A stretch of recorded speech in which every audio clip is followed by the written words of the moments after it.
আসসালামু আলাইকুম গাইস, কিতা খবর? ভালো আছেন? আশা করি সারা ভালো আছেন। তো ভাই ওই দেখো নতুন নতুন হুডি আইছে নীলবাগান এফডি ফ্যাশনও। বহুত সুন্দর সুন্দর কালার আছে।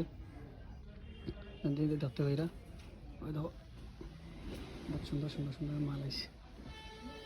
তাদের জ্যাকেট আছে, বহুত সুন্দর সুন্দর জ্যাকেট নতুন আইয়া হামাইছে। ওই দেখো এটা সব কিন্তু কালার পাইবা, একটা কালার আছে।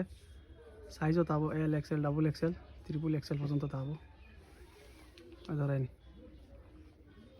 বহুত সুন্দর জ্যাকেট আইছে। আর এটা একটা টি শার্ট দেখা যায় বহুত সফট। ওই দেখো দেখা যায় বহুত সুন্দর নীলবাগান এফডি ফ্যাশনও। আর কারো ফ্রেন্ড লাগলে কার্গো ফ্রেন্ড থাউজার বহুত সুন্দর থাউজার ইয়া আইছে। দেখো সব থাউজার আছে, জ্যাকেট আছে, এটা সব হুডি। আর দেখো আর ভিডিওটা বেশ করে শেয়ার করিও। আর কারো লাগলে আই যাইবা আপনার।